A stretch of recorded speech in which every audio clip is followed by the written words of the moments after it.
I've spent a lot of time over the last few weeks talking about the book of Proverbs. And as you read through this book, you'll see that Solomon is mostly addressing everyday issues of life, how to relate to your neighbor, how to be a good businessman, how to be honest, how to live a happy life. And he actually spends several chapters talking about women. Talking about the temptations of women and the adulteress, those kinds of topics. And there are a few reasons for this. The first reason, of course, is that it's good to stick with what you know. If you're going to give advice, you should generally give advice about the subject that you know well.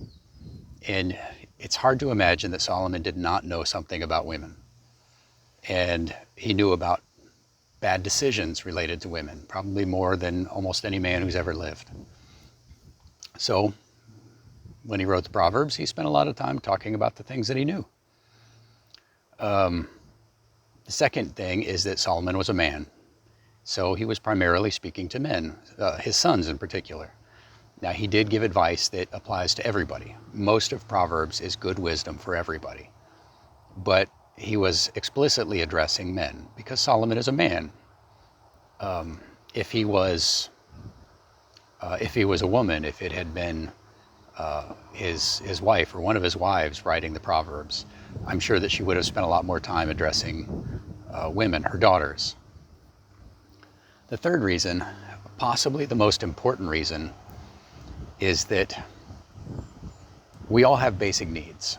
We all need to eat, we need shelter, we need protection, clothing, we need an identity.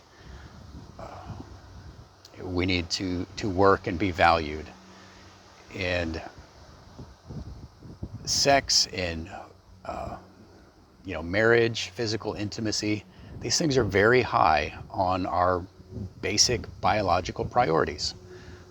These are things that we all want, we all need. And the things that you need are some of the easiest things that can be used to manipulate you. We all need to eat. And so if somebody controls the food supply, they can control you. We all need to have shelter. If somebody controls the shelter, they can control you. I mean, we've all heard, as long as you're living under my roof, you're going to do as I say. Well, the people who own the roof have a lot of power. The people who control the purse strings have a lot of power. And if you can manipulate a person's desire for sex and intimacy, you can have a lot of power over them. And this is something that our entire culture is obsessed with. We're not unusual historically in that way. Thought I had some fire ants on me. Speaking of bad decisions, the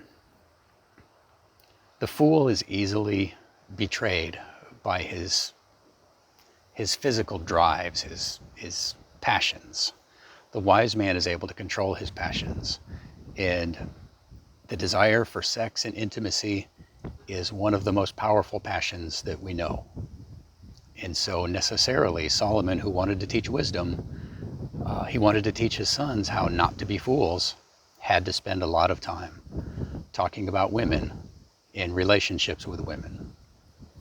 So if you want to live a happy and fulfilling life, if you want to avoid being controlled and manipulated by your physical drives, especially your sex drive, you need to spend a lot of time in the Proverbs. You need to listen to Solomon, because believe me, when it came to making bad decisions about women, he knew what he was talking about. This is Jay Carper from American Torah. Be blessed.